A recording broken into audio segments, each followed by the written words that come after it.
what has been powerful to me and starting to be more intentional around bringing ritual to my body care is that it serves me outside of the container of the ritual. So you start to gain intimacy with the body within just 5 minutes of doing the practice of oiling yourself. And then that 5 minutes actually extends throughout your day because you're like, oh, I noticed that I had tightness in my shoulders. And I notice it happens when I talk to so-and-so, or it happens when I, pick up my kid and I don't, I don't lower myself with care. Like you start to actually gain a lot more intimacy with your body. Welcome to the Holistic Life Navigation Podcast, where we explore life through the lens of somatics. I'm Luis Mujica, a somatic educator who teaches people how to find safety in themselves. Your turn to learn begins now.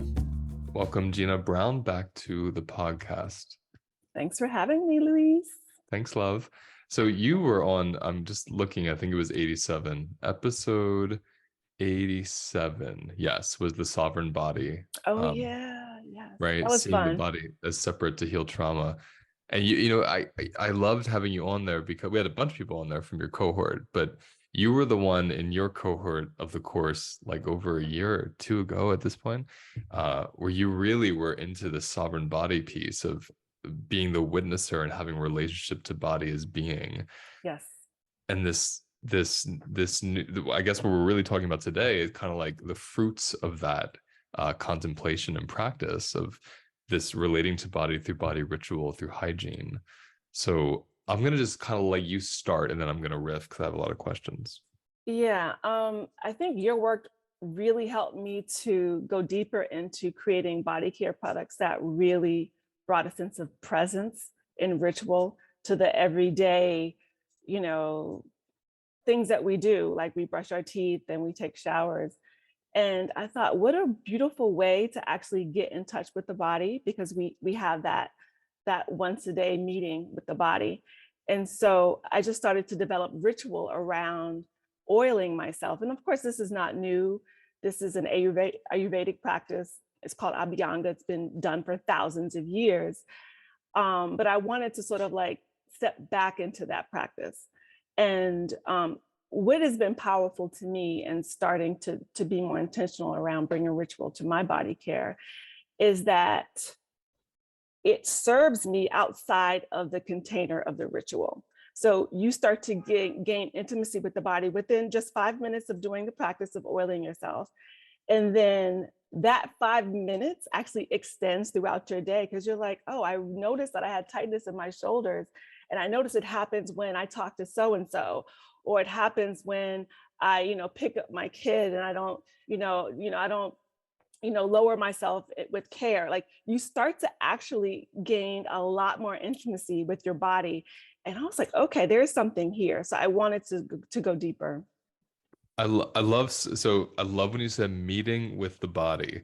So I wanted everyone just to, for a moment, think about their daily hygiene, whether it's brushing your teeth, whether it's going to the bathroom, whether it's combing your hair, whatever, taking a shower, clipping your toenails, oiling your body, whatever it is. And I love this meeting with the body. I want us to see these tasks that they can seem like to be these opportunities of connecting with this body of ours. That's a beautiful way to put it. Yeah, and I think with your course, I really learned about partnership. And of course, I also work a lot with plants. And so, there's this whole approach of being in right relationship with the plants. And I wanted to extend that to my body. I want to be in right relationship with the body. So what does that mean? So what I've learned is that, for instance, all the work that I've done, I still hold tightness in my shoulders. And I could be really upset, like, oh my God, I do all this breath work, I do this yoga, I do these plant diets. Like, why am I still holding, even like, even as of last week, I'm like, why am I still doing this? And then I was like, holy, even just this morning, I got this aha moment. And it was like, it's a really intimate feedback loop. Like my shoulders are giving me information that all is not well in this moment. So take a minute to address it. And it's like, without that information, I would override my body and I would be pushing that discomfort further down Right. So I should be really grateful that the discomfort is so at the surface, because the thing is, otherwise it gets pushed down, and that creates a deeper imbalance, right? And you could be creating cancer cells. So what I'm saying here is, you gain more intimacy with the body, right? That feedback loop is at the top and it's more cosmetic, and you can deal with it. And so I'm not trying to erase this tension now. I'm partnering with it because Mm, it's telling me really important information in the minute. So right now, when I feel the tightness, I just stop and I breathe and I say hello. Okay, mm. okay, I see you, I hear you. Thank you for letting me know that all is not well in the moment, and give me a minute to, balance and ground myself. Because without that, I would not know. Ooh, so much wisdom there. Try to write it all down. Um, I love that awareness of the discomfort at the surface. I just wanted us to feel into that because what Gina's saying is exactly what I've experienced. If I get a migraine, if I get a rash, if something happens that's really kind of either topical or obvious, whether it's a sensation like a pain and tension, or it's like physically coming out of my skin, I feel so grateful, Mm. right? That my body is bringing something to the surface for me to respond to rather than something so deep in my cells that I can't even see. Right. And I think that the culture that we're in prioritizes curing everything and having everything be positive, and, wiping the slate clean. And what I'm learning with the body as I, get to know her better and partner with her, is that it's not really about, being happy all the time. Of course, we Mm, want to create opportunity for more joy, right? And so it is really pleasurable when I'm oiling myself, but it's also expanding capacity for discomfort so that I'm not completely taken down by it. So as you give yourself the permission to be joyful with just touch, you are automatically expanding your capacity to handle discomfort. So mm, it's mm, it's it's one and the same. You're doing the mhm. same thing with one practice. So again, so much I want to say there. First piece that I love, and you said it a bit ago, you said partnering with attention. So this thing that you're speaking about, partnering with attention, this is that self-relating practice. And this goes right into what you just said, because those of you listening, those of you not listening, or whoever's out in this world, whoever's in this world, I hope this reaches you somehow. Because I think it's so powerful to understand that healing doesn't mean I'm Mm, never in pain again. mm, mm, It doesn't mean I'm never upset again. It doesn't mean I never get triggered again. For me, healing means I learn how to relate to all these states. I don't see one as better or worse. I just relate to them. So if there's tension, tension isn't a signal that you're off your path or you did something wrong. Sometimes it is. Sometimes it says, oh, the tension came after I said yes to that person. That's right. interesting. But tension is just tension. It's just the body saying, come partner with me. I have something to tell you. But it doesn't speak about your worth or how good you are at your healing journey. Right. And I think that as we gain more intimacy with the body, we learn its language and we're not overwhelmed by it.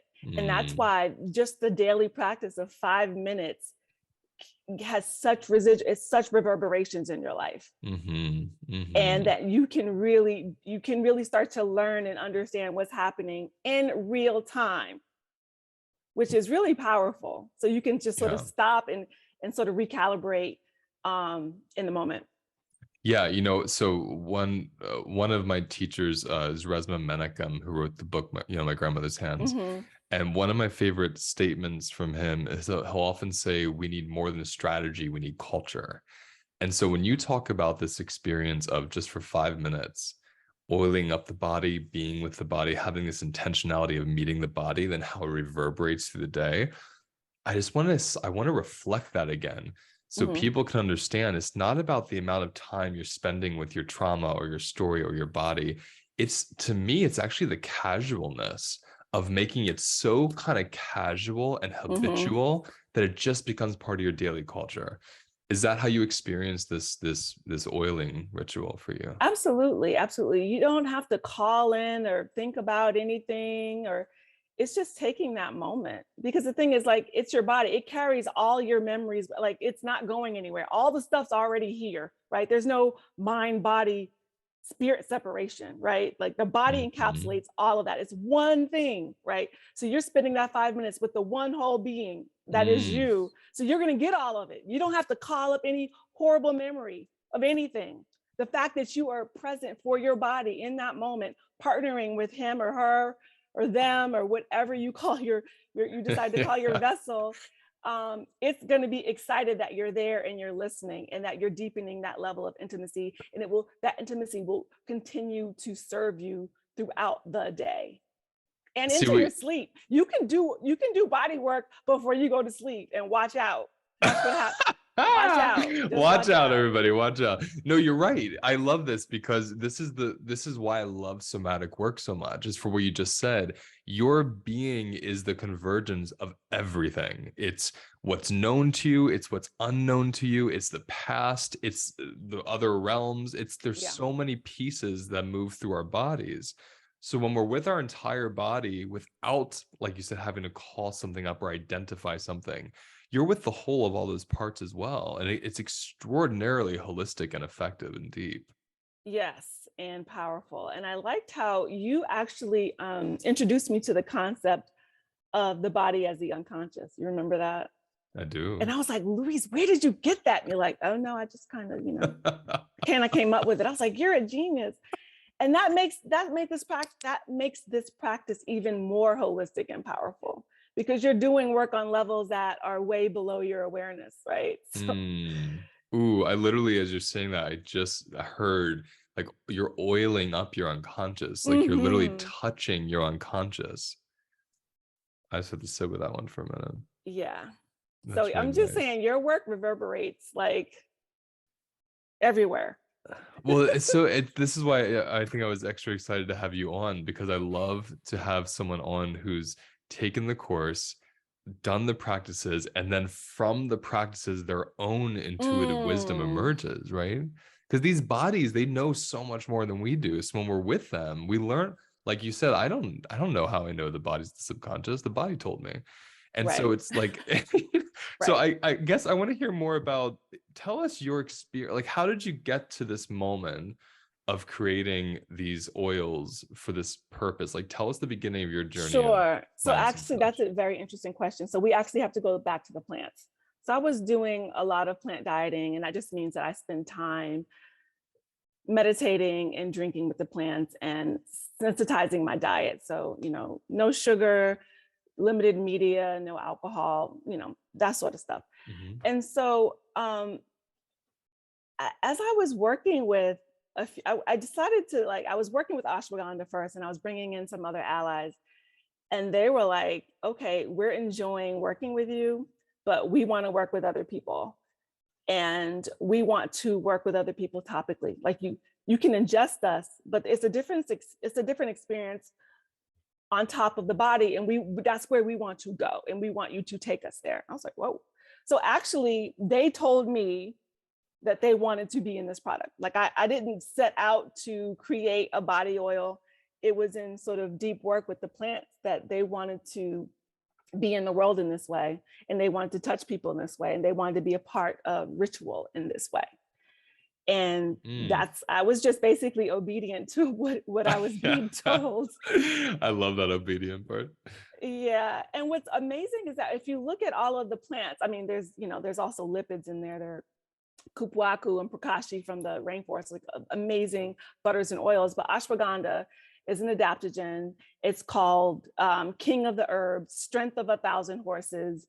It energizes and calms the body based on what the body needs. Powerful. Burdock root supports the liver. It's a blood tonic. Helps with acne, skin irritations. Calendula, great wound healer. Soothes the skin. Damiana, oh my God, she's my I was going to curse. She's my favorite. She's all about vitality and pleasure and sex. I was like, okay, I can put all of that.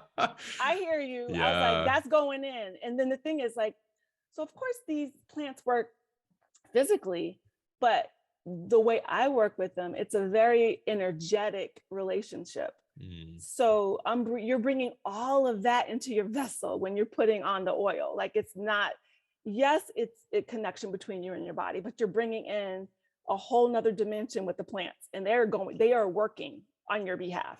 mm. Just feeling, I just love that so much. You know, you brought me back to, Mm, where was it? 2015. Yeah, 2014. I had been working as a nutritionist for quite some time, and I was getting so burnt out telling people mm. what not to eat that I thought, I'm gonna make something that everyone wants to eat. I'm gonna make chocolate. So Yes. my friend had this small chocolate factory, and I went in and I said, it was all organic, and I said, can I just learn how to, can you teach me how to make chocolate? And she Oh taught my me, God. and she taught me how to make chocolate. And then burdock was like, I want to get into other Yes. people's bodies, like Yeah. sneak me in. I need a Trojan horse. I was like, Yeah. okay. So I took burdock root and I blended it with crystallized ginger, and I made this, like, Mm. I don't know, like gummy, if you will. And I put that into these chocolate bars, and it was like a burdock ginger bar, and I called it the Pinecone Apothecary. And it was this whole I love it. line that I once had that time ago. But it was that same thing of the burdock just wanted to be in more bodies, and more bodies needed burdock. And how could I Yeah. do that? Oh, chocolate, ginger, things that we knew that were familiar to us, and then laced in there is some beautiful raw earth. And it was incredible. So I'm feeling that as you talk about this. No, and I like where you're going because that's my approach. It's not about, telling people what not to do. It's not about, punishing people. It's about adding in what's good, and then by Yes. virtue of adding that in, what's not so good on its own will just start to slough off. And that's what like with nourishing infusions. You tell people, okay, get some nettles, some oat straw, some red clover, get some of that stuff in there. And then by virtue of drinking that and nourishing their body every day, your taste buds start to, the plants work, the taste buds start to shift, right? And you start to make different decisions about what you're ingesting. And I think that, like, I think we need to lean into that, because this whole masculine sheer willpower approach, like that, for me Mm. personally, that has always backfired. Like whenever I'm like, okay, I'm going to Mhm. go hard and I'm going to fast for 30 days. And then after that's over. You got it. You broke so many boundaries by doing that, that when it's over, all those broken parts have to come up and say, okay, my turn now. And then we call that self-sabotage. There you I, go. I totally, it's cool, because I remember when I was selling these chocolate bars, I would go to a lot of like spiritual fairs at first, and then I went to health food stores. People would write in, or they would call, and they would say, I didn't know what burdock was, and now I'm drinking burdock, because just seeing the name, got the plant intelligence was in their body, and it just Yeah. created this new lifestyle of, oh, what other plants are there for me, without Hmm. having to tell anybody to drink burdock. They just enjoyed chocolate. So it's like joy Right. and pleasure are the best vessels of learning and changing, aren't they? Absolutely. And it's so funny that you're talking about chocolate, because I just started to work with cacao, and Ooh. holy moly, What she are you is a learning? What's she teaching you? it's If you want to interesting. share. Of course, so I've been struggling with my ADD, just getting that focus, and sometimes I'll just drink the coffee and get crazy, right? So like I forget how crazy it makes me, because I'll get like maybe an hour of like focused attention, then I go a Hmm. little berserk. Oh yeah. But with the cacao, she has theobromine, right, which is sort of similar to caffeine, but it's a very slow acting, long lasting stimulation, and it doesn't have the jitters, and it brings in. I'll start dancing in the middle of the day. Like I Mm. feel a lot more pleasure. My focused attention doesn't have any jitteriness on the other side of it, and it's just really beautiful. And so I'm like, oh, this is good. So I'm actually going to be I'm working on formulating herbal chocolates. So it's so Ooh, funny. So I'm working on stuff as we speak, and I'm so nice. excited. Well, so this other piece we were talking about before I pressed record was about intentionality. Yes. And I wanted to bring that in for a moment, because you also said something, I don't know, 10 minutes ago or so, about we don't have to call anything in. We were talking about the oiling of the body. You don't have to call in your trauma. You don't have to call in affirmations even. You can, but you can just be with the body. Right. And I love that ability of realizing we're always being called in. Like Mm, life is calling us in, the body is calling us in. We don't have to be the caller. We can just follow and listen. Right. So when intentionality comes in, what I love about that is what I hear when you say that, the way it filters into my body, is life is a ritual. Like every moment, washing the dishes, getting my heart broken, getting in a car accident, making money, everything's a ritual. How intentional, how conscious am I of relating to the ritual before me? Is that how you're seeing it? If not, tell me what you mean when you talk about intentionality. When I talk about intentionality, what I mean is, are you approaching this moment with unmixed attention? That's prayer, right? You don't even have to be religious, or that's Hmm. really unmixed attention. Like sometimes when I'm making my products, I'll I'll sing a mantra, or sometimes I'm silent, or sometimes I'm dancing. All of those are unmixed attention. I love that. I'm never not fully present, because that energy is going into what I'm putting out in the world, and that's not the mandate I got from the plant, right? So then Mm-hmm. if you want to continue to have them work on your behalf, you've got to be present in a way that invites in that energy, which requires unmixed attention. I love that you call it unmixed attention because it's such a great way of just clarifying the focus of being present in that moment. And I've really been sitting in the awareness, the idea, the question of how presence, like full presence in a lot of moments, is it can be so overwhelming that it's no wonder, sensationally overwhelming, even like Oh overwhelmed by the yeah, gratitude of the moment, that yeah. it's no wonder the mind is constantly throwing us to past and future, because it kind of dilutes that bigness of that moment. So do you find them, like I heard you saying dancing, singing, do you find that that movement helps you be with that moment easier, or does it depend? It just depends. It's just like what you're saying. I let the moment tell me what I need to be doing. So a lot of when I first started this, I thought that there was a way to make products. I thought that there was a way to pray, there was a way to meditate. And now I'm like, oh no, the moment tells me what's necessary in the moment.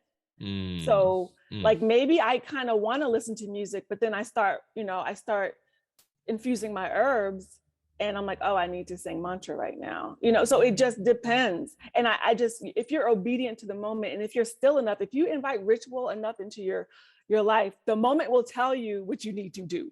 Like you will never not know, I love right? that. I love that. I live by that. I agree with that. I experience that. Absolutely.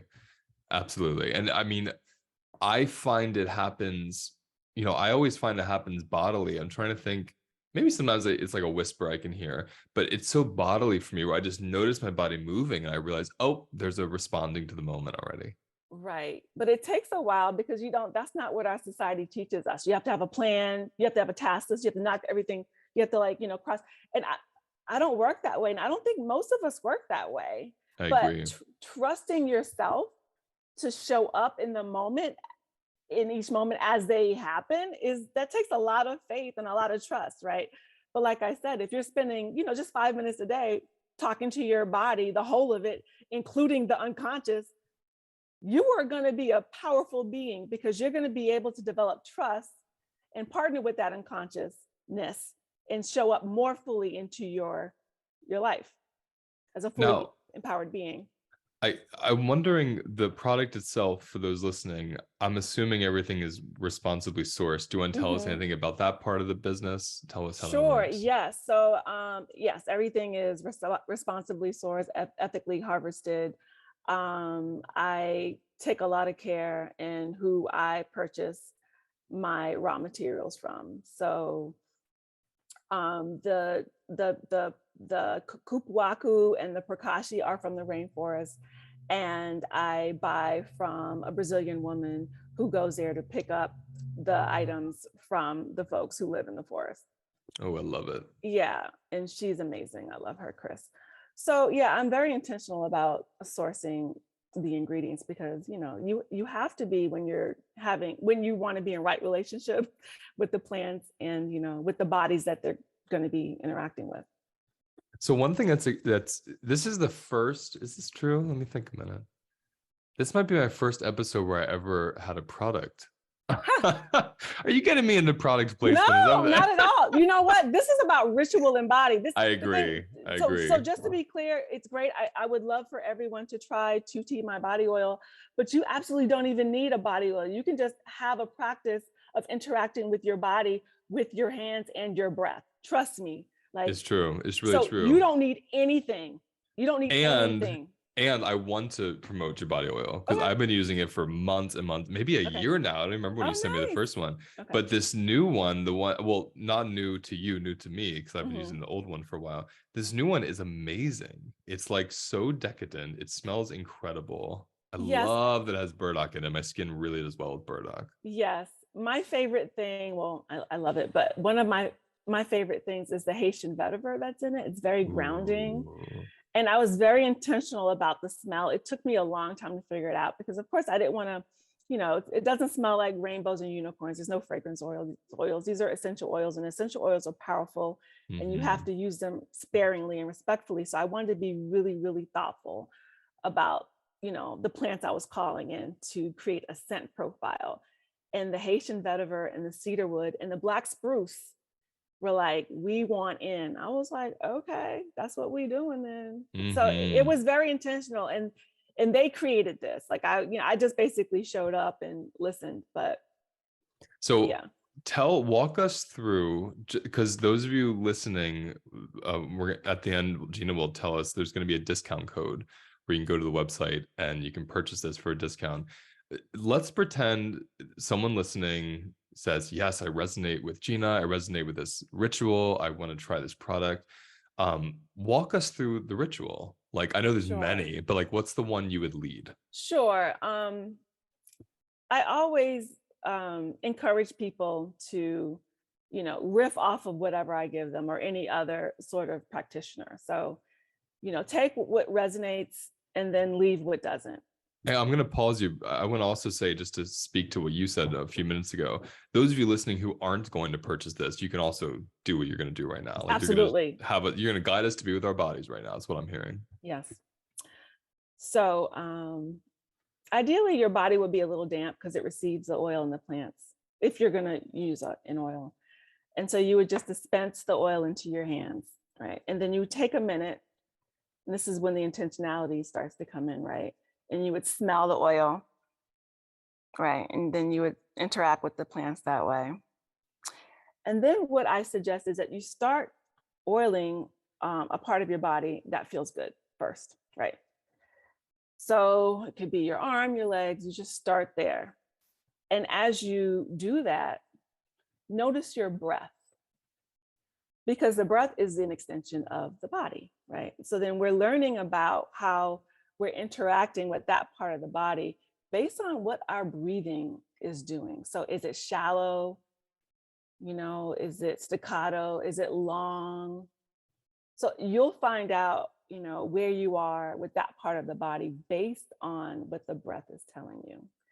And sometimes the breath will tell you, you need to stay there for a minute. You need to stay on that shoulder, right? You don't necessarily need to send the shoulder any love or any breath. Like if that's what the moment is telling you, sure.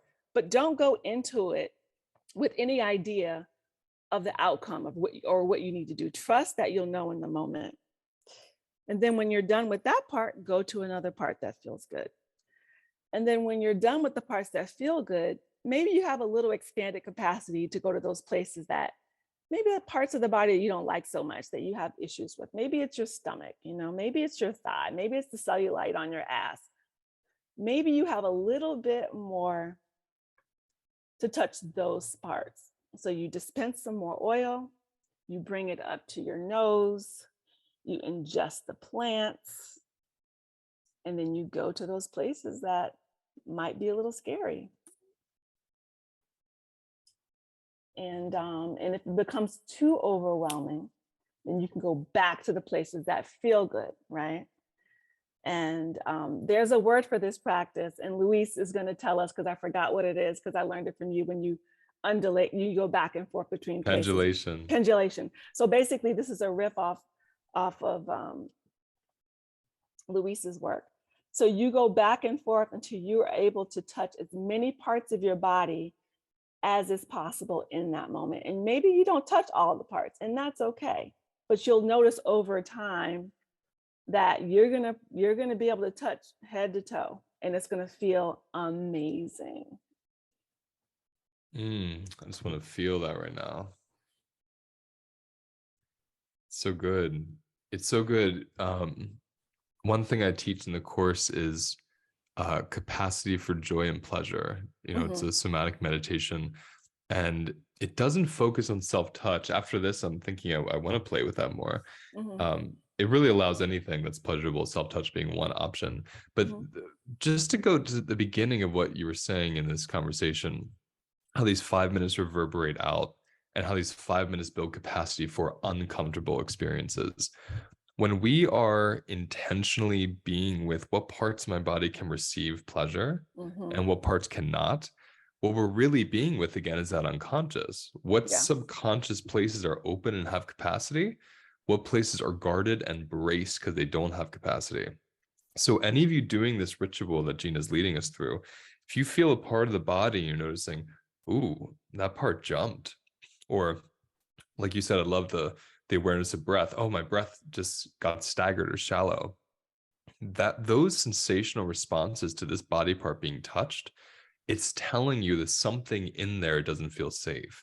And just being with that for a couple minutes, not even fixing it or changing it, but just the willingness to be with it, it really does change your life. I mean, it's phenomenal and it's free. You know, if someone's right. like, I don't want to, I can't afford the oil, or I'm not going to buy one right now, you can go pour olive oil on your hand from the kitchen, smell the olive oil, Absolutely. right? You can put salt on your fingers and taste the salt. I mean, there's so many mediums to work with here. The piece you're really bringing into it for us, or for me at least, is just noticing my physical self relationship to this body for a few minutes every day. Right. Absolutely. And the powerful piece for me is how, in fact, okay, so a lot of the practices now for, like, treating yourself is like, I'm going to take a bath, and of course that can reverberate out.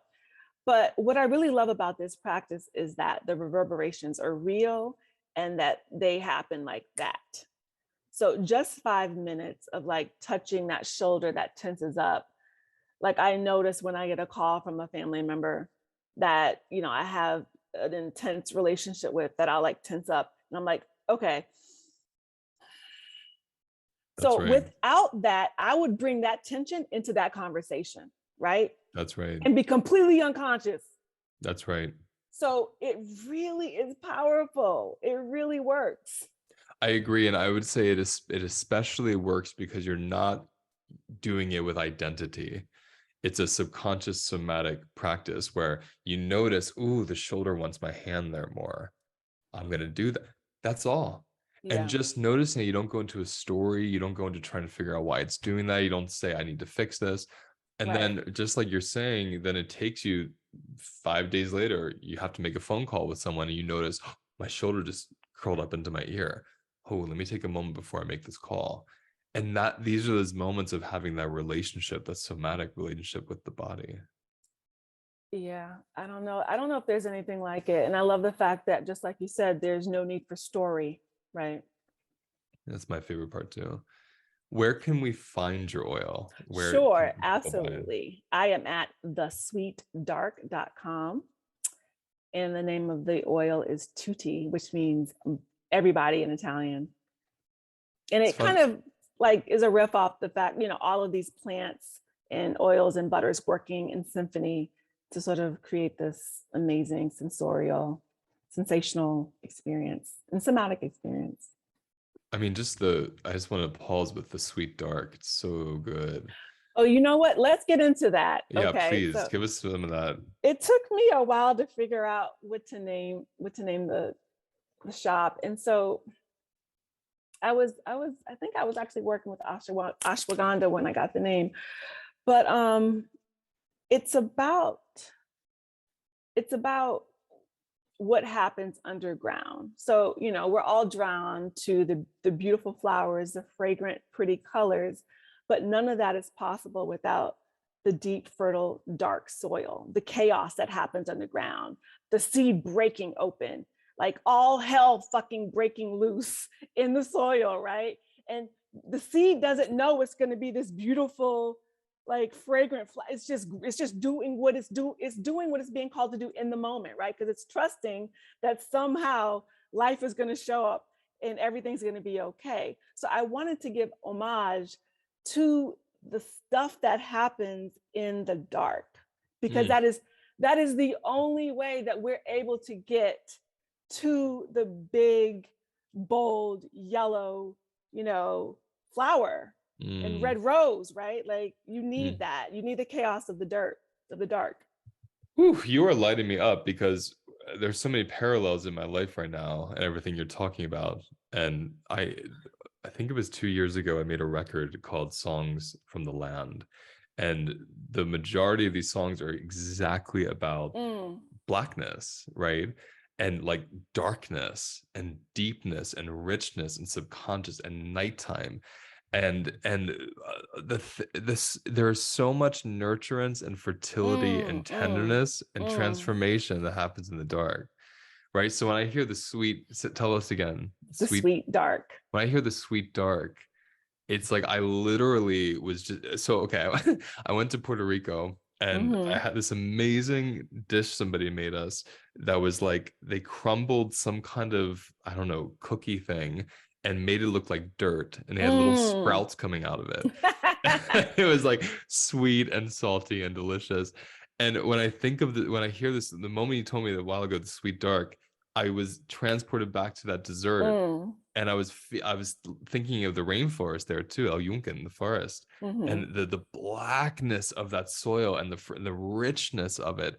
And this is an analogy for the subconscious. You know, these bodies and the rich dark parts of them we cannot see, that we can only really feel for. Right. It's just it's like music to my body and ears. Good, good, I good. love Because for a this so long much. time I had been running from the darkness. Like it's actually just a reminder to me that, I mean, that is the basis of creation. Like you start with the abyss, you start with the darkness, the dark mother, and that the darkness is super fertile, it's super generative.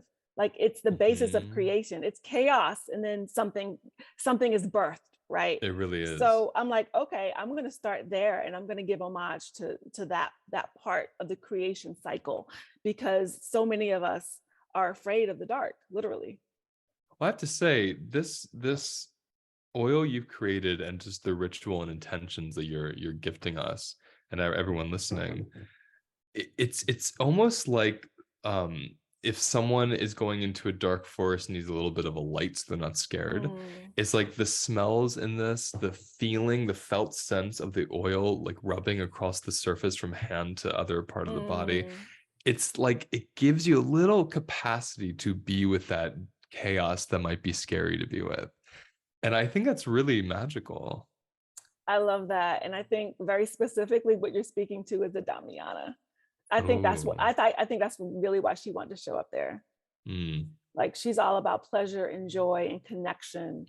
And she smells amazing. I'm thinking about just doing an oil with her as the only scent, because she is, I don't know if you've ever, have you smelled Damiana? I have. My wife's a Woo! Damiana queen, so It's okay. So she knows. she She knows. knows. She knows, and I know from having it. It's Yes. amazing. That'd be amazing. I'm almost seeing. Each of these oils gives you this. Like if you go into oils with individuals, they really give you these individual Yes. body characteristics of the plant to help you with your own body. I mean, it's just gorgeous. Right. Yeah. And I really want people to sink into the energetics of it. And you can't help but do it if you're doing a ritual. Like you don't have to think about it. Mhm. The plants are there, they're doing their work. That's right. That's right. So, Well, okay, thesweetdark.com. mhm. Everyone check it out. The discount code is something we'll put in the show notes. So if you're listening to this, check out the show notes. We'll have the info there for the discount code. And if people want to contact you directly to tell them how they're experiencing this ritual, like how can they do so? Absolutely. You can contact me at contact@ the sweet dark. Beautiful. And we're gonna go in a moment, but then those of you who are listening, I'm going to share with you one of my songs actually called Call In, because it's everything we're talking about here. Yes. And I wrote it after sitting in the dark mountain on the forest and just listening and watching all these animals and plants around me calling in. They were doing their own ritual. I was just part of it. And I didn't have to do a thing except for receive it. So thank you for everything you've given us today. Thank you, Louise. Thank you for having me.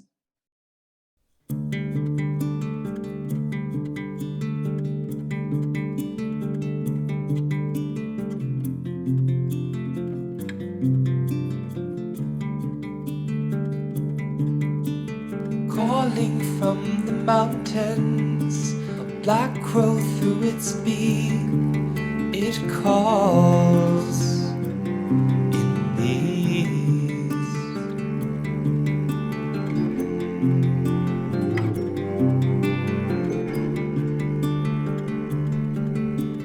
Calling from the mountains, a hearth inside a house, it calls in the south.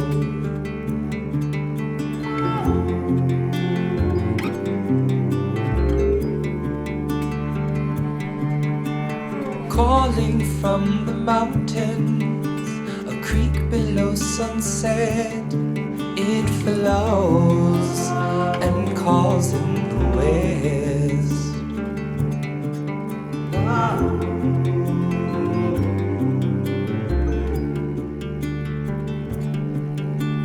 Calling from the mountain, black bear to come forth with your magic as we call in the Lord.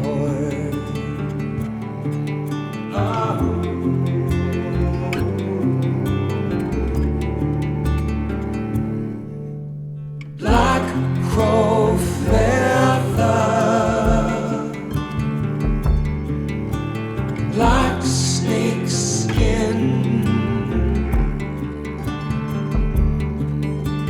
black cold water, black bear magic.